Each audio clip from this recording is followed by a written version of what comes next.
Hello, everybody. Welcome to another episode of Broken Reel. This is Broken Reel, episode 7. Today, I am your host, as always, Jason Keefe, joined by Ethan Stell, Lucas Templin, and Tyler Werner. Hello. Hello. Lucas and Tyler, who didn't make the last episode, the results of the 2025 holiday movie draft. Lucas, you came in first by a wide margin. How? I was told that I was drafting safe and that I was wrong. But the people have spoken, and I am the people's champ. We're going to call you old Saint Nick for the rest of the year. Not my champ. Hell yeah. Honestly, pretty sick. Tyler, how'd you feel about your picks and your reception to your picks? I thought my picks were great. I think the people don't know what they're talking about. And I picked the Grinch twice. Next year we'll have to implement a rule that you can't do that. Or the people just need to get a brain. You're right. You're right. December 26th, December of 2026, this year, we're going to do a new draft. It's just going to be called the Grinch Draft, and Lucas is going to be the only person playing. So good luck. Sure. Holy, man. Hey, listen, it's a draft, it's strategy. You got to counter pick him next time. Yeah, counterpick my Grinch. Okay. Speaking of counter picking your Grinch, we did do a little bit of a holiday break movie catch up because we haven't talked to either you two, Ethan and I, on the last episode, but we hadn't talked to either you two since like weeks before Christmas. Did you guys watch anything good over the break? I did. Ethan, I already know what you watched. I know, that's why I was leaving air. I don't know. I feel like okay. At the house, with the kids and stuff, we try to watch, they don't really have an attention span to watch anything on TV right now, but if we do put something on in the background, like we watch Klaus and, at least the first 2 Home Alones, probably all the classics. We introduced them to like Frosty the Snowman and Rudolph and all that stuff. So we had our fair share of Christmas film, you could say. Nice. Got him in early. Lucas, did you show your cats anything this year?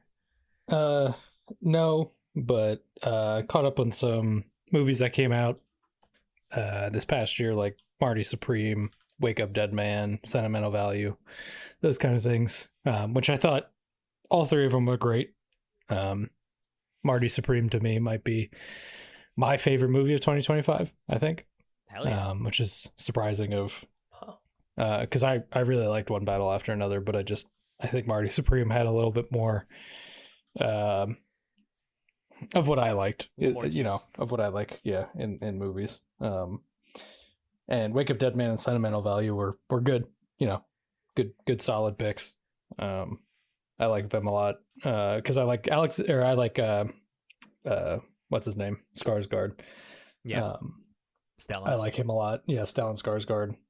Which I know this is a movie podcast, but if you haven't seen Andor, the Star Wars TV show, it is the most un-Star Wars thing, that they have made, and it is so good. Like, it is incredible, just the actors, what they're doing in that movie or in that show. And Stellan is part of the reason of why that show is really good. Yeah, I've heard a lot of buzz around it recently. Is it like season 2 that just ended or something? Yeah, earlier this year. Okay. Yeah, or earlier last year. Ranting and raving about it. Yeah, I was also totally late to the party, but you mentioned One Battle After Another, which I did finally get a chance to watch. Hell yeah! What did you think? A large gap from release date. I thought it was awesome. It was awesome. Just every role is cast so well, and it just has a great plot. You're just tuned in the whole time. And it's such a good film. DiCaprio does a great job. For sure. Yeah. I'm happy to hear Captain Lockjaw was awesome. Yeah, I'm happy to hear that people are watching it. Ethan, you're next. Yeah, I recently, just like last week, watched No Other Choice, which is a Korean movie. Yeah, it was really good. It's directed by Park Chan-wook, who was the director that did the 2003 Old Boy, which is another movie that had huge huge waves in Korean media as well as like coming over to For sure. Hollywood. So I had a good time with it. I thought it was good. A lot of people I've been talking to and seeing online have been saying that it's their favorite movie of last year, and I thought it was just pretty good. Okay. I think it does, like, I think the acting is all incredible. Like, the lead of the movie is Lee Byung-hun, who, if you watched Squid Game, it's the guy with, like, the black polygon mask that's, like, running the games. Or if you watched K-pop Demon Hunters, he also does the voice of, like, the Purple Fire or whatever. It's like, now you're talking my language. Okay. So it's like, and he does a lot of stuff, and he's like a really good dramatic actor. His performance is incredible. Even if you're like not super used to a lot of like movies and TV shows that come out of like Korea or Japan, like sometimes it can feel like people are overacting constantly, but that it is just like a cultural thing. It's like there are a lot of roles that will be way more like melodramatic as opposed to like traditional like Hollywood style acting. It is a different feel to it. And him and the actress that plays his wife in the movie, whose name is evading me currently, just like they do such a good job. It's just, you know, basically right in the beginning of the movie, it's about a guy who works in a very niche job. Like his job is like taken away because of like AI moving in, because it's like in a manufacturing position. And so this happens like right in the beginning, and you know, they're pretty upfront with like kind of like the themes of the movie, where it's like, you know, especially in Eastern culture, it's about like, you know, and even here where it's like when you meet people will identify, they'll say like, you know, like what is your, you know, what do you do for a living? Like that's an important, how do I communicate with this person? Do we have anything in relation? And so it's kind of about like, it's about like job and identity and like how that stuff is all like wrapped up together. And so it's about, this person that loses their job kind of loses their identity and how they deal with it. So it's a good movie, had a really good time.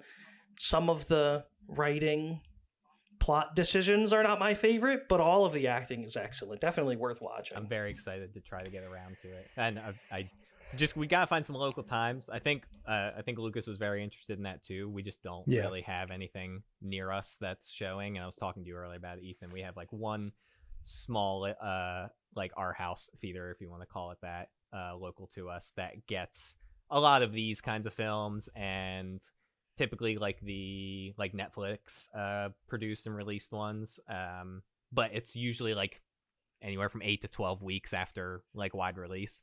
So the film that Slaughter was talking about in the last episode, It Was Just an Accident, the Iranian film from Jafar Panahi, we're getting that in like, I don't know, 3 or 4 weeks at this theater. And then after that, we're getting, what was it, Lucas, that was texting you? If I Legs, I Kick You, which Rose Byrne has been got like a shitload of, I think she won the Golden Globe for Best Actress for this film. So I don't know a lot about that one, but I'm super excited for it. It sounds like it's a fucking extremely harrowing tale about parenthood, or maybe more specifically motherhood. But apparently Rose Byrne just absolutely kills it in that movie. Yeah, and Conan O'Brien isn't it? And that's a big, big pull for me. Okay, Sure. good. Well, we're starting to understand Lucas's, like his repertoire or whatever, like his milieu. It's the Conan O'Briens, and for him, Marty Supreme, the Tears for Fears needle drop at the end. I'm sure you were just God, just fucking chills on your neck. Dude, when that song came in, I was on cloud 9. Yeah. But actually bringing it back to No Other Choice from Jim Carrey, this movie is really funny. While it is like a dramatic thing, there are 2 scenes in particular that I'm thinking of. For people that have watched the movie, the snake bite scene. You could replace the main actor with Jim Carrey, and you would be like, this is a scene from like a 2000s like movie. an Ace Ventura. It is just like so... Yeah, oh yeah, for sure. It is just like... So there's a lot of good, funny, physical comedy that I feel like I've been missing from a lot of movies recently. And so there's like a good bit of that in there. You know, in addition to it being like a serious film, it does do a lot of comedy. I think that's like a Korean film thing. Like, I mean, I'm not trying to generalize, but like, I mean, Parasite had a bunch. Like all of Bong Joon-ho's movies all kind of have like an element of like slight comedy to it as well. Like black comedy, I feel like, right? Like it's like not like a straight up. Yeah. But there's like kind of like a, humor in the around the edges, humor in the failure of people, or like whatever it is, and sure.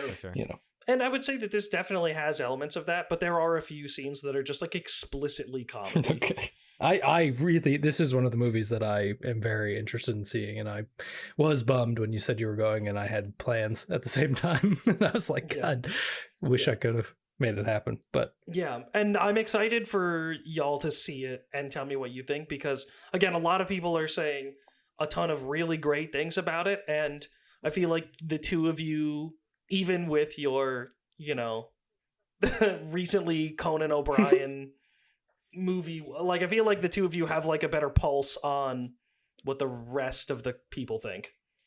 Where Shannon and I came out of this movie and I was like, it was good and there are things that I like about it. Sure. Like I still think it is a pretty good movie, but I'm not like, this is my favorite movie of the year. Like personally, like Sinners and Weapons are still like ahead of this. But I also haven't watched One Battle After Another. So 7 minutes ago when I said, Ethan, you're next, I meant you're next for One Battle After Another, but instead you shared about No Other Choice. That was great. That was fine. Okay. Anyway, go watch One Battle After Another. Anyway, what's your horse fact about No Other Choice? What? What's my horse fact? Yeah, your horse fact. I think you had a horse fact last week. No? Oh my God. No, I thought you were bringing up No Other Choice because it's 2026, the year of the horse. Here's a fact about horses: they can see almost 360 degrees. What are you telling? Are you telling me that they also have the inability to vomit? Are you telling me that you didn't bring No Other Choice because it's the 2026 year of the horse and it didn't have a horse in it? I don't know what this bit is. I didn't think. Oh, see, okay. See, you guys thought it was a bit, but I'm being serious. 2026 is the Chinese Zodiac Year of the Horse. So I'm instituting a new bylaw in the Broken Reel podcast universe. And that is any movies that you guys watch this year, if there's a horse in it, I want to know about it. And I want to know a fun fact about the horse in that movie. Okay. I'll keep that in mind. Unfortunately, this is a horseless movie. Did you check? I mean, I watched the movie, so I don't remember any horses in it. All right. Are we talking like this has to be a live horse? Like, what if there's like the Odyssey, like a photo of a like horse? the Odyssey is going to be coming out, like, those Trojan horse. Those are obviously, yeah, like, well, there's going to be real horses in that too, but like, what if there is like some sort of fake horse, like a Trojan horse situation? Is that also? Yeah, I want to know how any horse on screen. And also, yeah, I was talking to I think Tyler about this earlier. Like, I wanted to kind of get our hopes up, or wanted to talk about something with some kind of through line throughout the year of 2026, and something that I thought would have been fun would have been Doomsday, which is, like late December this year, we're getting Dune Part 3 and Avengers Doomsday coming out. But now that like the actors and production companies are shilling for Doomsday and trying to recreate Barbenheimer, it's no longer fun. So instead, I just want this to be the year of the horse. So I guess now we can look forward to the Odyssey and we can talk about horses for like a solid hour after we watch that movie. All right. Yeah. I mean, I'm in on that. Hell yeah. Yeah. Awesome. I've never been a horse girl, so I'm excited to be a horse girl this year and try something new. What if Sarah Jessica Parker is in the movie? Does that count as a horse? That's mean, but I won't not allow it. Okay. I just wanted to. Okay. I just want to check. Good. Known horse adjacent actor. Truth. I want to mention something else real quick as well while we're talking about like movie catch-up stuff. Wait, do you guys hear that? Yes. Is that an alarm of some kind? That sounds like it's coming from you. Is that a quiet alarm of some kind? I don't know what that is. Is it getting louder? I don't know what's happening right now. I think that was the new Broken Reel movie watch alarm. That's right. We've got an alarm now for when we watch movies that have existed on or currently exist in one of our top 10 favorite movie listings that we covered in episode 0.1 of this podcast. I have an update. Lucas. Yes. I finally watched Back to the Future this week. That movie rules. This might not be the first and only time we talk about this movie today. Oh my God. That movie was perfect. And I'm like I don't know why. I'm like falling into some kind of like 80s like era kind of I'm getting caught up in 80s movies right now. And that movie was so perfectly 1985. It was unbelievable. And I couldn't find a single thing that was wrong about that movie. It was such a good time. And I understand why it's so fucking influential. And I don't know why it took me so long to watch it. I just got the 4K 40th anniversary box set. Oh, hell yeah. So I was planning on doing a full, fresh rewatch of those. But yeah, this is definitely not the last time we will be talking about this movie today. Oh, okay, cool. Okay, a little teaser for earlier. Awesome. Yeah, I wanted to go see it when it was, because the 40th anniversary, I think, was last year, right? Like, that was recent. Oh, yeah. Yeah, it's this past year. I knew that they were screening it, and I wanted to try to catch it during the screening, but just never did. And so the box that you got is 4K prints of the trilogy, right? Mm-hmm. Just the three movies. Cool. I might have to come over and watch 2 and 3 with you, or maybe even rewatch 1. Oh, baby! So you let me know when you're watching that. Cool. So speaking of rewatchable movies, that was the discussion for today. A little bit of a softball, but I'll tell you why. That this came up, because again, speaking of anniversaries, in case you guys are unaware, this year is the 25th anniversary of the release of Fellowship of the Ring. And so, I guess Warner Brothers in all their power is putting out the Fellowship of the Ring, Two Towers, and Return of the King all out this week in their up-resed, like 4K upscale extended edition. The second time it's ever been released, the extended edition in theaters. So this past weekend, Friday, Saturday, Sunday, respectively, I caught Fellowship, Two Towers, and Return of the King in theaters. So there's not a lot to talk about here. We've all seen Lord of the Rings. We've all seen them a shitload of times. But I'm putting Fellowship of the Ring up here as one of my most rewatched movies. Also, in part by Lucas, because I would say that every single time I watch Lord of the Rings, I watch the entire trilogy. So they all have an equal weight of watchability. However, there's only been one time in my life where I've only ever watched just the Fellowship of the Ring. It was when Lucas invited me over to watch it. So, and then we never finished it. So I've got one up Fellowship of the Ring than I do have on the other two. So I figured that would be the appropriate one to talk about. Also, it's my favorite. Also, it's the best one. Don't at me. And I got some horse facts for you guys. You ready? Oh, yeah. There's a lot of horses in the Lord of the Rings trilogy, and I just wanted to bring up a couple fun factoids about the horses. So, in case you guys didn't know, the horse that Viggo rides, he gets the horse from Theoden in the Two Towers. Theoden's son, Theodred, dies, and that was his horse. So, I don't remember if it's in the theatrical or just the extended, but there's like a scene where Aragorn goes up to the horse in the stable and it's like freaking out, and he's just like calmly speaking Elvish to it, and he calms it down. And then that he tells Eowyn to release the horse because it's seen enough battle. And then when he falls off the cliff after the fight with the wargs, Brago, the name of the horse, goes and rescues him and then becomes his horse for the rest of the franchise. At the end of filming, Viggo actually bought that horse because he like formed such a bond with it. And not only did he buy that horse for himself, he also purchased the horse named Asphiloth, which was in the story Arwen's horse, but he bought it specifically for the Liv Tyler's stunt double, Jane Abbott. She didn't have the money to buy that horse, so he bought it and gifted it to her, which I thought was really sweet. Nice. Shadowfax, the legendary white horse, Gandalf the White's white horse, introduced in the second film and then portrayed in 2 and 3, actually played by 2 horses. Who would have known? I guess it's kind of like a child actor thing where like you get Big Daddy and you watch Adam Sandler and sometimes he's talking to Cole Sprouse and sometimes he's talking to Dylan Sprouse, and it's just like, whatever, equal opportunity twins. They got this white horse and they're like, we need 2 horses, not 1 white horse. Give me 2 white horses. It's probably because of the horse union and labor laws related to horse unions and just like child actors. Like horse law? Yeah. New Zealand got some harsh horse law? Probably. Yeah, I'm pretty sure the movie Nope was about that. Yeah. Oh, dude. You know what? You're right. Talk to Jordan Peele about horse law next time I see him. Okay. And then lastly, the obvious famous Ride of the Rohirrim sequence in Return of the King.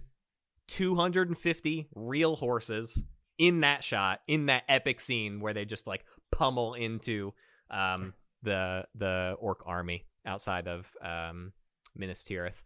And obviously they like fill in some of the CGI stuff with like other horses, but for 250 real horses and riders riding those horses. And also most of the Rohirrim, women covered up in armor and helmets. I did know that. That was one I didn't know. I knew about Vigo buying the horses, but most of the Rohirrim were women, and I guess that's just like women are more inclined to partake in equestrian activity. Does that sound like an okay? That sounds right. Assumption to make. Yeah, right. I think it was that they needed professional riders, and there were. Yeah. It was easier to get regular sized humans that could ride horses that were women rather than men jockey who are typically shorter. Yeah, like those little the little Gollum looking guys. Yeah. Yeah, for sure. So just a couple other things regarding Fellowship and Lord of the Rings specifically. It was pretty interesting during the screenings of these movies. Each one had like a little snippet of Peter Jackson, how they've been doing ever since Tom Cruise came back and saved the movies from COVID with Top Gun Maverick, and it's like, hey, I want to tell you about this movie. Thanks for watching this movie. Peter Jackson showed up and just talked a little bit about the making of it and things like that. So current day Peter Jackson. Yeah. Oh yeah. Okay. Current day Peter Jackson. Yeah. He was just like, he was all over the place. I shit you not. Fellowship of the Ring. And I was like, what the fuck's happening here? He talked for 20 fucking minutes before Fellowship of the Ring started. And I was like, is that like the intro to the series? Like, and then that's it. And then we went to see Two Towers the next day and the motherfucker came back. And then he only did like 10 minutes for Two Towers. I'm like, okay, that's fine. And then, obviously, at that point, you expect him to come back for Return of the King. Does another 15 minutes before Return of the King. And I was like, motherfucker. And every single time he's alluding to, like, yeah, and I know these are long movies, 4.5 hours. Sorry about that. I'll shut up. And then he just keeps talking for another 5 minutes. I'm like, oh, come on. So, yeah, he has that. So, Fellowship of the Ring was a long one for its extended edition plus the 30-minute fucking Peter Jackson intro. But it was a fun time. So like, and Peter Jackson is really interesting because, I mean, I think it's obvious that like you hear his name and you mostly only think about Middle Earth related things. Maybe you think about King Kong, which was the movie that came out after Return of the King that he did. But like the dude is kind of a maniac. So just to give you guys some background, Peter Jackson, if you don't know, obviously he's New Zealand filmmaker, and like the films that he's been putting out since the late 80s are absolutely wild. I'm going to run down a few. Since 1987, he's made a movie called Bad Taste, which he made, which is his first film that came out, $25,000 budget. And you can see immediately, if you look at the cover of this, he's so into like practical effects and effects makeup and things like that. And that only like increases over time as you get into his filmography. His second film, Meet the Feebles, which is like Barney the dinosaur if it was like a black comedy, basically. There's like a fucking Muppet holding a shotgun in a wedding dress on the cover of this one. This guy, and all these movies he's putting out are like musicals or like satirical comedies or like sci-fi, like zombie comedies kind of thing. He does another movie called Brain Dead, and by this point I'm like, okay, this guy's just like the fucking Kiwi version of Edgar Wright, because like everything I'm seeing in here is like gives the Shaun of the Dead Hot Fuzz vibes, you know. But you can kind of see over the course of like his earlier filmography, like how he kind of develops into the style that he is eventually comes to fruition with Lord of the Rings, with all the practical effects and shit like that. He does a movie called Heavenly Creatures, which is probably the biggest one that I know of, like regarding his directorial career outside of the Lord of the Rings stuff, which follows like a notorious murder case, like based off a true story. So he's got some like dark source material and some crazy shit, but then he comes around and then does like a mockumentary about like New Zealand's forgotten filmmaker Colin Mackenzie, and it's all about like him finding lost films of this lost filmmaker. So like this guy's all over the place. It's insane. I wanted Graham to be in here because I wanted to sell him on this movie called The Frighteners, which was his last movie before he did Fellowship. The Frighteners, starring Michael J. Fox, bring Back to the Future, is a movie where an architect develops psychic abilities that lets him talk to ghosts, basically. And so he uses the ghosts to like exorcise houses. And then obviously he goes into, after he releases The Frighteners, which is a supernatural comedy horror, then homie spends 5 years of his life developing one of the greatest film franchises of all time.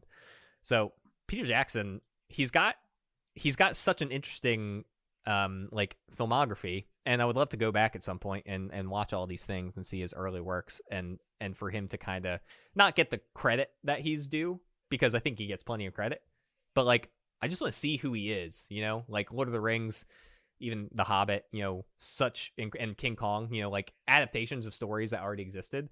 I want to know what's going on in this guy's mind, you know, when he's writing an original screenplay. The last thing I wanted to mention regarding him as a filmmaker and like his filmography too, which is like a new, I guess, addition to the Peter Jackson kind of lore, because as far as I'm concerned, this is the first time he's talked about it, and he talked about it in front of Return of the King just this past weekend during like these exclusive interviews for the 25th anniversary. So after he you know takes over the Hobbit trilogy from Del Toro, which then obviously, I mean, Hobbit did well financially, but like not nearly as well critically as Lord of the Rings. Battle of the Five Armies was the last movie he directed. He wrote and produced Mortal Engines, Ethan, which is what I was talking to you about earlier. And then just executive produced the Lord of the Rings, The War of the Rohirrim, which was the animated like Second Age movie about the Riders of Rohan and stuff, and like the origins of Helm's Deep. It was fine. It was fun. I mean, I like Middle Earth stuff. So that was 2014 was the last time he directed a feature film. So it's been 12 years since he's really done anything like significant. He has been like, he's made a couple documentaries in recent years, and probably most significantly he released a Beatles documentary in 2022. It's about like the making of the Let It Be album, but everything before that, between there and the last Hobbit movie, is just like a documentary or two here or there. So anyway, what he was talking about before Return of the King is that the DP that he worked with, Andrew Lesney, the DP, he was a cinematographer for Peter Jackson for basically his entire career, and was the DP on Lord of the Rings and The Hobbit and many other films. He passed away in 2015, so the year after the last Hobbit movie was released. And basically Jackson came out and was like, ever since Lesney died, it's been hitting me really hard, and I just haven't had it in me to make a new like feature film. And I was like, wow, that's fucking crazy for someone's, I mean, not that it's not justified, but for someone's death to hit you that hard, and then just be he's not robbing himself of like the creative outlet, because he's still doing things, but like completely walked away from like a major part of his career and like his career as a creative, not just professionally, but creatively. So rest in peace, Andrew Lesney. Maybe sometime in the future we'll get an original Peter Jackson or another epic adaptation or something. But also, during my thoughts of this guy, just reminds me of the New Zealand Edgar Wright.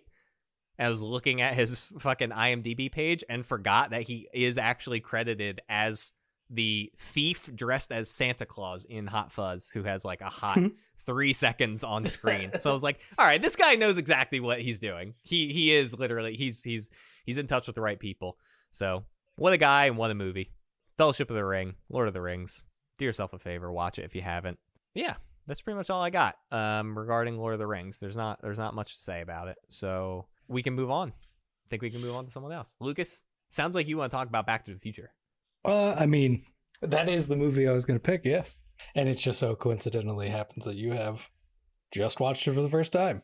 Yeah. Yeah, I think this movie rocks. I think this movie is the 80s. It is a movie that I watched when I was really young. My dad showed it to me. And I think literally since the first minute of that movie, I was locked in and was like, this shit is a 10 out of 10 for me. It's got comedy, it's got action, it's got literally everything in it. And to me, I think it's a very fun movie. Like, there's not many fun movies that I feel like are also good movies at the same time. There's a lot of movies that encapsulate the, oh God, this is fun to watch, but it's not a good movie. But I think this really hits both of that Venn diagram pretty well. There's, like you said, I don't think there's much wrong with it. Yeah, it's a Robert Zemeckis film. It was one of his early films. He basically, I think, wrote this with his writing partner at the time, Bob Gale, who they were writing a bunch of movies together and were trying to find a hit. And until they got Romancing the Stone, which came out in 1984, a year before, no movie studio wanted to even pick up this Back to the Future script that they had. And finally, after the success of that previous movie, Universal Pictures was like, why the hell not? Let's make it happen. Gave them the movie, and they shot it.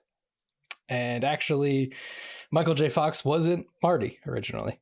Eric Stoltz was supposed to be Marty, and apparently they filmed a lot of the movie with him. And then was like, this guy isn't doing the role correctly. Like, he's playing it very straight. There's not much comedy. There's not much like wacky or whimsy to it. And they cut him loose. And they had to add $4 million more to the budget or something to get Michael J. Fox, because he was also filming another movie at that time. But basically, they were like, he's our guy. He's the one we want. Let's just add the extra budget and let's make it happen. And there's actually a lot of scenes that Michael J. Fox has a body double in as, because he was on the set of the other movie, which I can't remember what it is. But yeah, I think it's great. I think it's just such a fun movie. And the theme song, Power of Love, rocks in this movie. There's just such a good needle drop when that comes in, which is another reason why this song was present at my own wedding, because it's just like, this movie is such a great encapsulation of what the 80s was in terms of like theme and like just like vibe in general, like optimism for the future, literally. So that's why I like it. I don't have a lot of exposure to Michael J. Fox at all. Like, he shows up in one episode of Scrubs, and as far as I'm concerned, I think he's got like a relationship with Bill Lawrence, and I think he's shown up in a couple other Bill Lawrence TV shows. But I think the big thing, you kept saying movie, but I think the big thing that I guess he was working on, it's like a sitcom, right? Is it Family Ties? Is that the one I'm thinking of? Yeah, that's it. Yeah, wasn't a movie. So, yeah. Yeah. So I knew that he was related to that, and that was like a big part of his earlier career. Yeah. But I've never seen a single episode of that show. Nope. But I maybe I'm not sure, but Michael J. Fox could have been like in his 30s filming Back to the Future. I wouldn't know, because he has so much childlike whimsy, and like obviously, like, I don't know how like purposeful like voice cracking and like just kind of like those childish qualities in Marty McFly were like premeditated or just it was just him. But I honestly couldn't tell if he was 18 or 30 when filming that movie, which was crazy. And like all of his fucking like micro body movements and hit reactions to certain scenarios, it was all perfect. He was perfectly cast for that role. Yeah, it says he was born in 1961, so it would have made him 20, 25, 26. Yeah, depending on when. He was pushing 30 there. That's crazy. Yeah, he looked so young. It was unbelievable. Yeah. Especially when they go back to the future or back to the past, and his his parents are younger and everything, and he's playing alongside his younger versions and everything. It feels like he is truly just like the same age as like a high school kid. Like yeah, for sure. Yeah, I just think it's a fun plot. Like, I mean, it's simple. It's like one of those movies that like has like a very simple plot at the beginning of like, man, his parents are lame and he doesn't want to be his parents, so he just like hangs out with this crazy doctor. Like, it's just like, why? Like, who would have thought of that? Like, like who was doing that at this, like just go hang out with his scientist friend who was just making random shit. And it's just like, oh yeah, he made a time machine out of a car. And it's like just such a very random plot, but like at the same time, just simple of he doesn't want to be his parents. So he just wants to like do something else. And then going back in the past, he obviously meets his parents and then has to unfortunately deal with the repercussions of time travel with that. And it's just like such a funny way of like getting to that point. It's like a very 80s movie of like, here's the plot, here's what we want the movie to be about, but we have no idea how to get there. So we'll just like add in this random thing of like, my family sucks, I want to get away from him. Yeah, which is really funny too, because you even get that when he's in the past, specifically dealing with his dad, who is like such a wet noodle. Yeah, and he's so fed up with dealing with him. He's like, when they're formulating the plan to have him break in the car to save his mom from him. Yeah. And he's like, I don't know if I should curse. Like, Jesus Christ, yes, you should fucking curse. Like you're such a weak piece of shit. Come on. Yeah. So funny. It's so very funny. Good. The performance of the Johnny B. Good at the end. It's just there's just a lot of good music in this as well. Like, not even talking about the score, but I think that swell on that score is just like so good.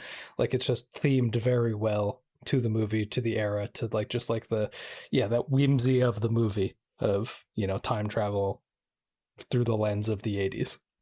I think I also read that during test screenings, what they did test screenings, and Robert Zemeckis and Bob Gale were like, we're thinking about cutting the Johnny B. Good scene because it's just like, it kind of just removes the pace of the movie. Sure. A little bit, that he gets his parents to kiss and then they want to move on to getting back to the future in the car, meeting Doc at the clock tower. But instead there's just a whole 3-minute rock sequence, like right in between. And they wanted to cut it out. But after they did the test screenings, like everybody was like, that was the best scene. And they're like, fuck, I guess they're keeping it in. It's a scene that my dad quotes a lot, like even to this day, of just like when he's done and he's like, it might be a little bit too early for your time, but your kids will love it. Like he just like says that in the most random times, and it's just like it's a movie that I feel like had a big impact on my childhood and everything, and I just think it's aged very well. There's I wouldn't say if this movie came out today, I feel like it still would be a great movie to me. Did Huey Lewis write The Power of Love for this movie, or was that song already out and they just stole it and made it the theme for it? I believe this was like for the movie, because I believe it's on the actual soundtrack, and I'm pretty sure like this was made for it. Tyler or Ethan, you guys seen Back to the Future? I have. It has been a while, and I don't have a lot to add on other than I remember thinking it was all right, but it didn't. 10 out of 10 was not where I was putting it at. Dang. Like, it was good. Dang. But potentially I didn't see it at the right like time in my life. Like maybe if I had watched it when I was a little bit younger, like I think I watched it when I was like late teens, maybe like 17. And maybe if I watched it when I was a little bit younger, would it hit a little bit harder for me potentially? But, or maybe if I watched it when I was a little bit older and I was like more nostalgic for, you know, a younger period of my life. But I thought it was like, you know, it's good. But, yeah. All the childlike whimsy was sucked out of you by that point. That's right. I was already a hard-bitten, you know, 18-year-old. Husk of a human being. All hope in humanity has been drained before I was 20 years old. Well, maybe you talking about your most rewatched movie will make you feel a little bit better about yourself. I don't know if this is going to be the most rewatched movie, but this is a series of movies, but specifically the first one that I think I end up watching a bunch. It's kind of a guilty pleasure, but I do really like it, which are the Oceans movies, specifically Oceans 11. Hell yeah. Okay. Nice. They're just a lot of fun. Directed by Steven Soderbergh. Like, you just get like the cast of high charisma actors. And I mean, it came out in 2001. And so it's like, I mean, you get Brad Pitt, Matt Damon, George Clooney, Julie Roberts, like, just like a bunch of like, again, like 4 people that could lead their own movie and have led many movies by themselves.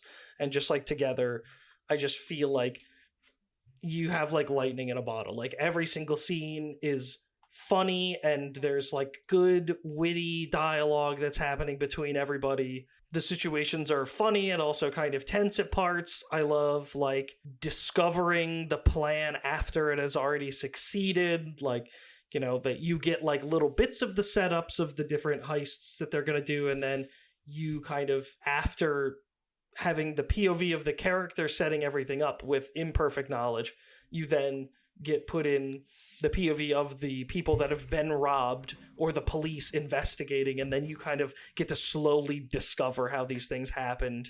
And I think when I was thinking about why I like this movie so much, it kind of, in a weird way, fits into why I like so many of like those investigative journalism movies, which is really funny, is because I think I just like movies about people that are really good at their thing. Just like competency in movies like this is great. I really like it. And so when everybody here is very good and the plan works and blah, blah, blah, like I just find that really entertaining, really satisfying. Oh, yeah. The Oceans movies rock. It was really strange. Go ahead. I was gonna say, does the alarm go off? Because this is in my list as well. It is in your list? Yeah. Holy shit! It sounds like the alarm's going off.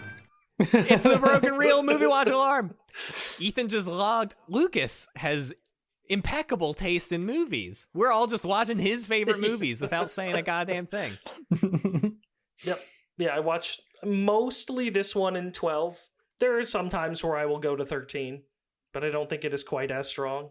But yeah, I think I like these movies a lot, and I haven't watched a lot of other Steven Soderbergh movies, but one that reminds me a lot of this one, and elements that I enjoy about it, is Logan Lucky.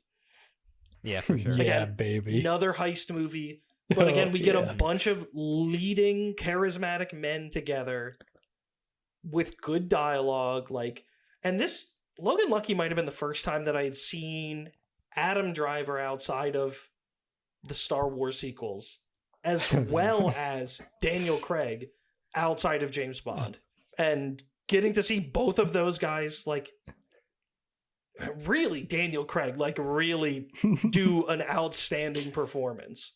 But Adam Driver, do you think that's what gave Daniel Craig the legs to do Knives Out, or at least the notoriety to fill in this slot? I think for sure. Yeah. That movie's great too. I like it. I have something that's close to me. I'm a watch guy, but I have a parallel here for you that actually crosses, kind of coincidentally, between Back to the Future. I heard James Bond mentioned, and also Ocean's 11 specifically.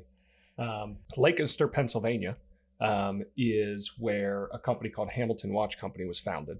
Later sold to Swatch, but they have a significant impact as far as apparel and stuff goes. specifically watches and accessories in the movie industry.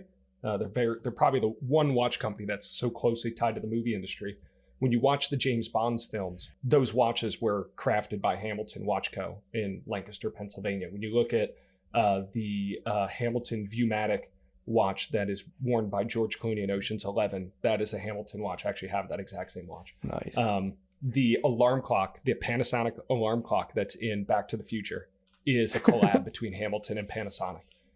So if you're interested in watches in any way, shape, or form, or interested how they intersect with the movie industry, Hamilton is like the go-to company that does all like the Hollywood watches and stuff, like the types of watches you see in like Interstellar, right? When they're in space and stuff like that. Like they're the ones who are making those custom watches for those films. Cool. Super that interesting. Cool. I wanted to add real quick, because I couldn't not talk about this movie. And this is regarding Ethan talking about he loves movies where people are just good at doing their job. Right before I watched Back to the Future, I watched a movie called Crimson Tide. Have you guys ever heard about this movie or watched it? Yeah, I don't think I've seen it, but I've heard of it. Holy shit, this movie fucked so hard. It's Denzel versus Gene Hackman, and they're basically captain and executive captain of a submarine holding nuclear weapons, like post-Cuban Missile Crisis, pre-9/11, and basically Russians are threatening nuclear war in this story. And the entirety of the movie, 90% of the movie takes place in a sub, and you'd think that that's not exactly the most exciting like setting for a movie, because this is a Tony Scott, Jerry Bruckheimer production, so Top Gun, Unstoppable, things like that. So this is just the sub version of Top Gun, and like sometimes you get like the outside of the sub like panning, establishing shots, but it's just a long metal tube slowly moving through water with nothing, and you're just like, okay. But you get in the sub, and it's like every motherfucker in that sub. I mean, it's the Navy, right? So like they gotta know what their shit is, but like every single person in the sub is doing their thing, and like it's fucking awesome because it's Hackman who's the captain, Denzel's the executive captain, and basically they get on board and they know they have this shared mission, and very quickly you understand. The movie came out in like 95 or 96, so like you understand the tone it's going for. It's very black versus white, left versus right, kind of the old guy versus the new guy, progressive versus not so progressive thought styles. The entirety of this movie is kind of like those procedurals that you're always talking about, Ethan. You've got everybody in their place doing their thing on the sub, and it's like Denzel recruiting a couple guys to try to do this sneaky thing under the radar, and then Gene Hackman gets his couple, his close inner circle, gets a couple guys, and so they're all like trying to do their jobs around one another, and then they're fucking, this guy's taking over power, and this guy's seizing power, and this guy's getting locked in the brig, and this guy's getting locked in the brig, and it's just a fucking knife fight to the throat for power over this submarine. It fucking rocks. I mean, if you like Top Gun or any kind of like Tony Scott action production like that, you'll fucking love this movie. And this was just such a pleasant discovery, just like out of the blue that I found last week. So Crimson Tide fucking rocks. That's so funny. I think I've always conflated this movie with another one that I have seen, which is The Hunt for Red October. For Red October. Yes, it is. Yeah. It's both rocks. a sub movie with red in the title, basically. Like, Yeah. And so Sean Connery's and the other one. Yeah, right. And so there's good. like a great cast in both movies. Yeah, I think. I mean, I just looked it up, and I mean, what's his name? Vigo's in it. Yeah. To bring him back, and James Gandolfini. Yeah. So great cast of people in there. Steve Zahn's in there for like 5 minutes. He gets his head caved in. Spoilers. I love Steve Zahn. It was awesome. I was like, what's Steve Zahn doing here?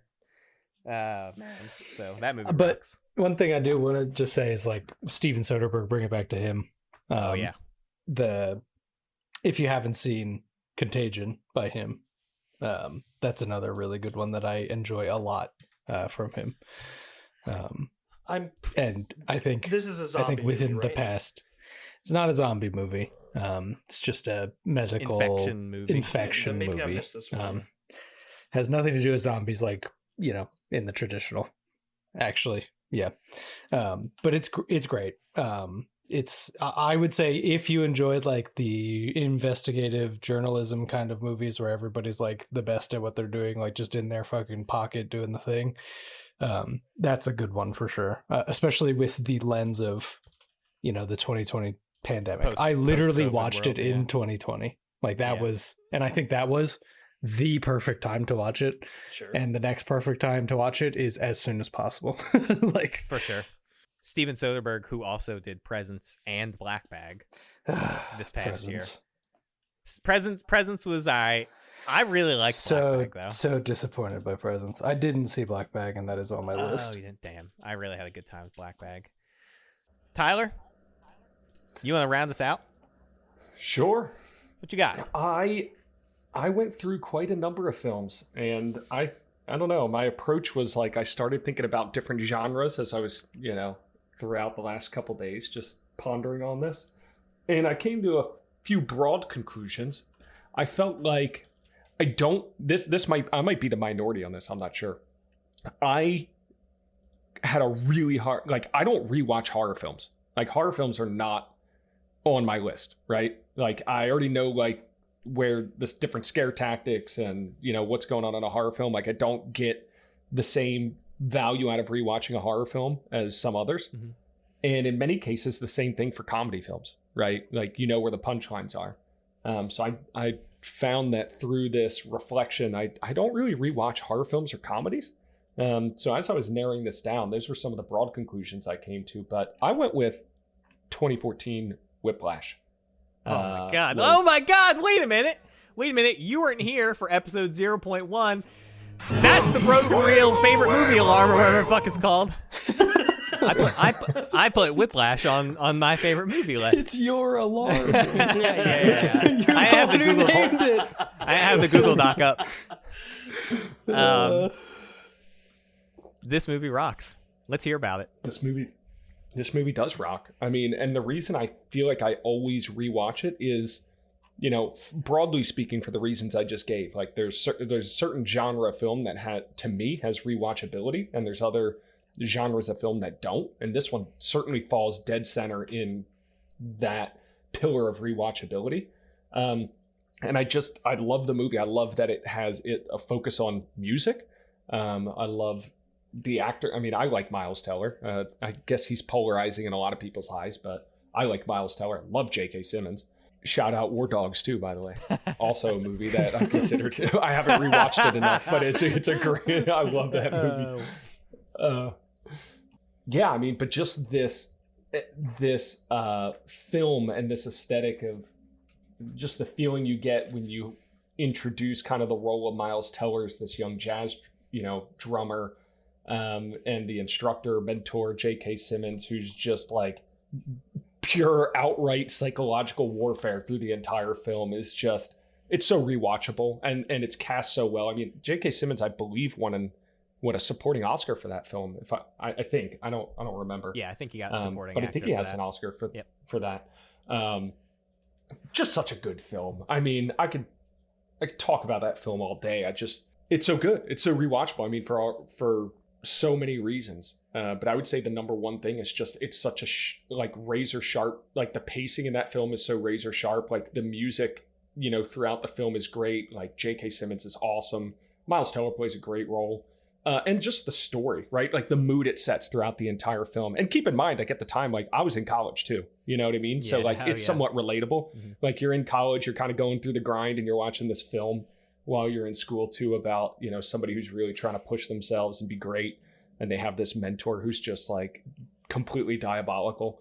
Now, granted, I didn't have that type of experience in college. I don't think any of us probably did, but it certainly, when you're first starting out, has a little bit of a, resonates a little bit with the time frame. So for all those reasons and many more, this is probably at the top of my list when I thought about it. I put a short list together, but I think this one creeps its way to the very top as probably one of the films I've rewatched the most. I'd agree. Damien Chazelle, who is probably my favorite or at least like most rewatched director of a newer generation as well. All of his movies, Whiplash, La La Land, and Babylon, have such interesting themes of like obsession and like what you'll do to be the best, or if it's not what you'll do to be the best at what you're doing, like what you'll do to achieve your dreams, maybe more so in La La Land. And they ride the line, like what you're saying, like they ride the line perfectly between like critical performance and pure entertainment, which is something that Lucas and I talk a lot about when we watch movies. Like was that a good movie or was that a popcorn movie? And all of Damien Chazelle's movies, I think ride the line between those two. Like, I wouldn't say perfectly.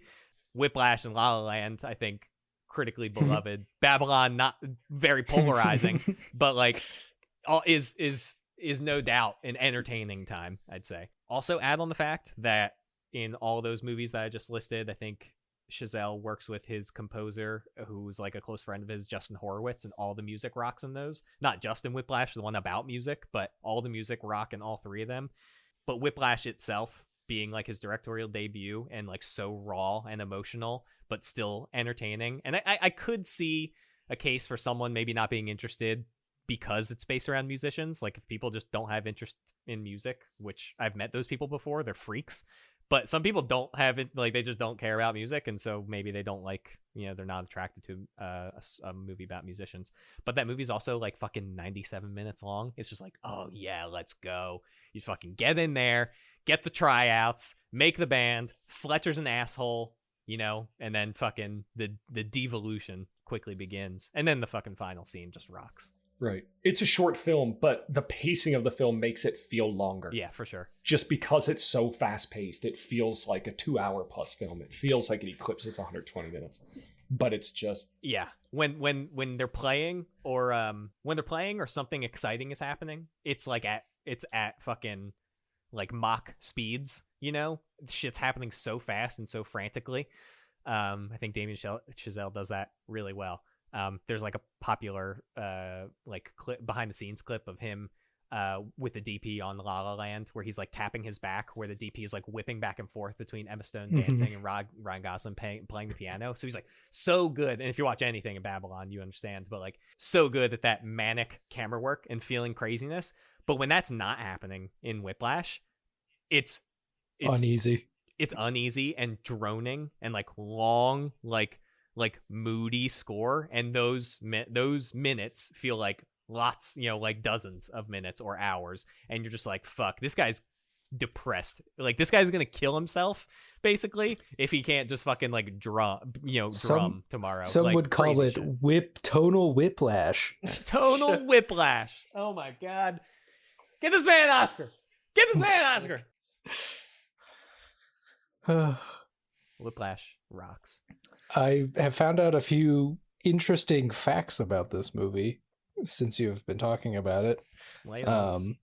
It was a original 18-minute short film at 2013 Sundance, and it had a different actor for instead of Miles Teller for the Andrew character. It was Johnny Simmons, no relation to J.K. Simmons. But J.K. Simmons was in the short film. And it apparently was the obvious reason, the great reception to that was the reason why Chazelle turned it into a full-length movie just a year later. Also, it only has a budget of $3.3 million, which seems pretty low, just based on the star power of that movie alone. Just to kind of not clear even 10K or 10 mil with that cast seems crazy to me. Yeah. And then last interesting fact is this is a Blumhouse movie. Produced by Blumhouse, really? Yeah.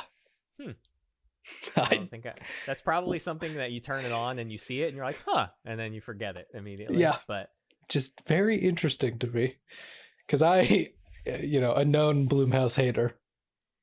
Must have been that time though, right? Was this 2014? I think. So like, yeah. When was the whole Blumhouse thing blowing up?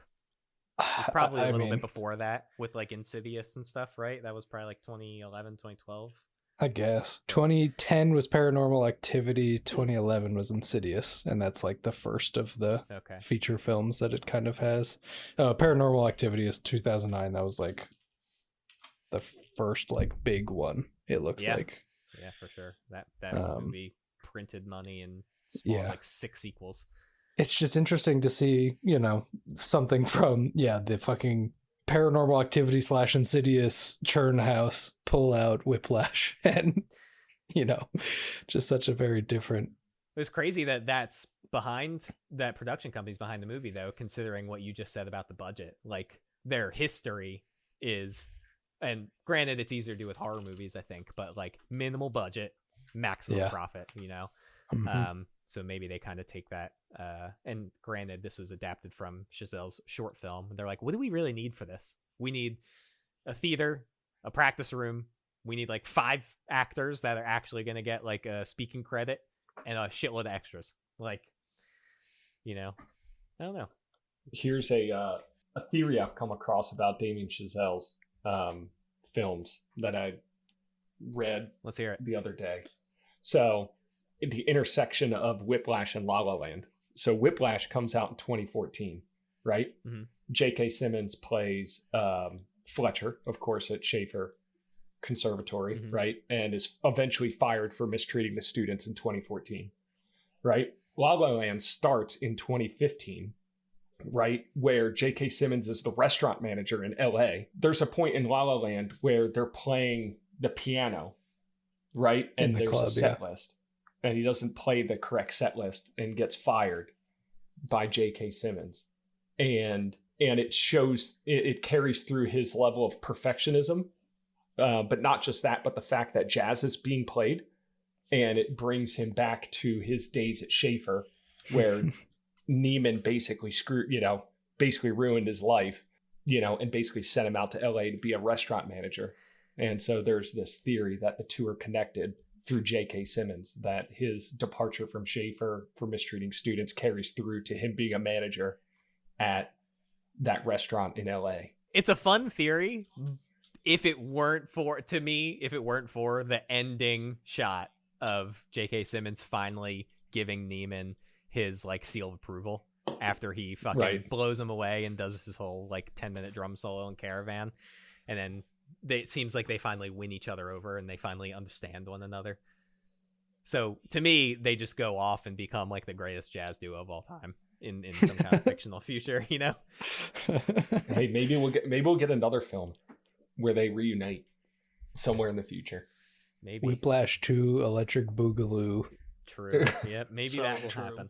Real quick, it's really interesting that we were talking about Whiplash right as this text came in, talking about Whiplash A and B, this text that came in from the same person, because we have a friend, TJ, who has a hot take about Whiplash that we were talking about, and then he also, and I don't know if you had mentioned it to him, Tyler, just put in one of our group chats. He has a hot take that J.K. Simmons' role was not difficult to do in Whiplash because he was just yelling, and it's not that hard to be angry.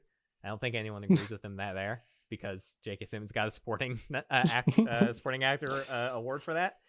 But then while we're talking about our most rewatched movies, he texted and said, just rewatch Sicario. That movie rocks. If he was here right now, if he was attending this podcast, I talk to TJ all the time.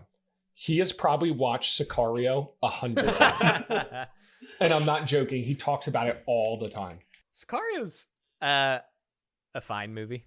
Sicario rips, and don't be lame about it. I did not think it ripped. I thought it was good. I just that was it. I don't know, man. I haven't watched a Denis movie. I thought Sicario was really good.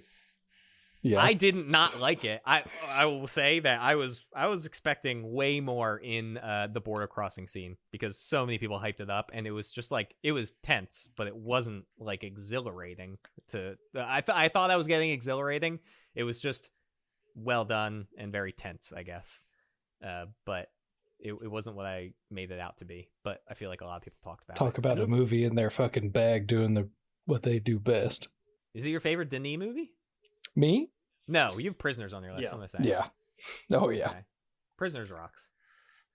All of his movies rock. Yeah, I'm like, I know. I'm looking at the list right now, and just like pound for pound, he puts out bangers. It's just great, man. That dude has not missed. I love it. Like, even Incendies is just incredible. Like, not one that he's like, I mean, he's known for it, but it's not like one that's like, well known, I would say. That was his first one, right? No, he's had a few before that, French ones, but it's like his first like French, one that kind of got popularity. To conclude my segment, I do want to give an honorable mention to The Big Lebowski and Lord of the Rings, because they were the next on my list. All right, there we go. As most watched. Did you guys have any other honorable mentions out of curiosity? I mean, there's tons of movies that I rewatch, but I would say that Lord of the Rings as a series is a shoe-in. We watch it every single year. We make an event out of it. We'll normally order a bunch of chicken wings, and we call it Lord of the Wings. Oh, yeah. I did Lord of the Boneless Wings. Sure. Return of the King. I was like, just give me a fork. I don't care. Yeah, Die Hard I watch every Christmas, but, Sure, yeah. I was really excited, actually, for Tyler's pick, because we managed to, between me and then Lucas and Ethan, all pick a trilogy of movies. And I was like, holy shit, what's going on here? I was waiting for Tyler. Tyler broke the pattern. The mold. Yeah. I ruined it. Well, didn't you hear the part about him saying that the movies are connected? It is a trilogy. Yeah, it's true. Just like John Carpenter in The Mouth of Madness and The Thing. It's part of the Apocalypse trilogy, Well, actually, Tyler started out his conversation talking a lot about how he doesn't watch a lot of horror or comedy. Yeah. So I thought for sure it was going to turn on the head, and he was going to be like, and somehow my most rewatched movie was blank, a horror comedy. And I thought for sure we were going towards Shaun of the Dead, Hot Fuzz. And I was like, oh my God, he's going to give us a trilogy. Yep. Let's go. And then he didn't, but that's okay. Whiplash. We love Whiplash. So yeah, it's so good. Cool. Any closing thoughts? Movies rock, dude. True. Movies do rock. And I'm going to say it again. I think I probably said it to all you individually. Bone Temple rules. Nice. Also, that zombie movie. Very interested to see the zombie movie I was thinking about that wasn't Contagion was called The Crazies. All right, I'm leaving you with that one. Okay. What the fuck? With Timothy Oliphant, baby. Oh my God. I already watched another horror movie of your recommendation, The Void, which is one I forgot to mention at the beginning. And it rocked. Good. I'm so glad you're not getting many out of me, bud. I'm so glad. But like, it's again not like what I would consider to be more traditional. It is like very cosmic horror, very cool, weird creatures that I'm super about. The fact that pretty much everything was practical in that movie was sick. Dude, it's so cool. Very, very interesting. I would say worth the watch. For sure. Like it feels like a movie that is directed by people that do like props, like again, like all physical stuff, because it was like a bunch of guys that were like, oh, we all work in physical prop design, and they were like, we want to make a movie that just like lets us do the weirdest cool things that we can. And so it's very very interesting. Oh shit. Oh fuck. Speaking of that too. Oh man. I watch a lot of movies that also rock, and Ethan, I feel like this is up your alley. I watched Total Recall too for the first time. Oh yeah. Oh my God, that movie was first awesome. One? Yeah, the first with Arnold? Yeah, with Arnold. Oh my God. I watched Total Recall and fucking Basic Instinct back to back. Nice. That was what a fucking like 80s run that was, especially for Sharon Stone. Like that was the main fucking connective tissue between those two. She rocks. Also, Paul Verhoeven directed both. Yes, yeah, Paul Verhoeven doing both, and practical effects. You're just talking practical effects of fucking scenes of Arnold's fucking face like getting sucked out of his mask. Yeah, crazy.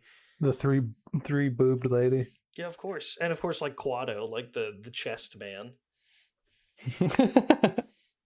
But it's weird. Yeah, we look at, I don't know, maybe that was just a product of like the 80s, before, SFX or VFX were like a widely adopted thing or whatever, because you have like Cronenberg and Peter Jackson, we were just talking about all of these practical effects dudes coming in. John Carpenter.